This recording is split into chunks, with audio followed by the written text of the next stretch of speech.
વાત વિજાપુરની કરી અંધશ્રદ્ધાના મામલામાં વિજાપુર પોલીસે મોટી કાર્યવાહી કરી અને 4 લોકોની અટકાયત કરી તેમના વિરુદ્ધ કાયદેસરની કાર્યવાહી હાથ ધરી છે। એક મહિલાના હાથ ગરમ તેલમાં ઉકળવા માટે નાખી દેવામાં આવ્યા હતા અને એ મામલામાં અંધશ્રદ્ધાનો જે મામલો સામે આવ્યો હતો તેમાં વિજાપુર પોલીસ દ્વારા કાર્યવાહી કરવામાં આવી છે અને એક જ પરિવારના 4 લોકો જે છે તેમની અટકાયત કરવામાં આવી છે અને તેમના વિરુદ્ધ કાર્યવાહી થઈ છે।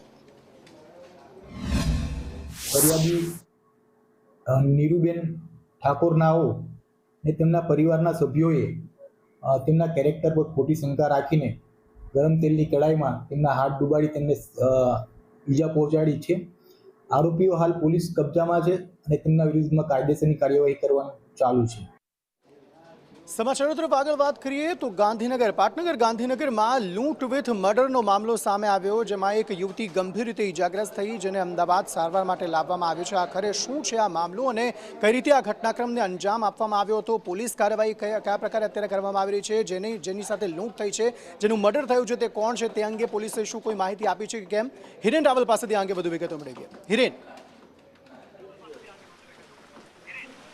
तो गई काले लगभग रात्रे 1:30 થી 2 વાગ્યાની આસપાસ ગાંધીનગરના આ અંબાપુર કેનાલ વિસ્તાર જે કહેવાય છે ત્યાં આ ઘટના બની છે, જ્યારે એક યુવક અને યુવતી ત્યાં બેઠા હતા અને બર્થડેની ઉજવણી કરી રહ્યા હતા। ત્યાર પછી એક વ્યક્તિ ત્યાં પહોંચે છે અને કારની અંદર રહેલા આ બંને યુવક યુવતીને ત્યાં એમની પાસે ચોરીના પ્રયાસથી આ વ્યક્તિ ગયો હોવાનું પ્રાથમિક અનુમાન લગાવવામાં આવી રહ્યું છે।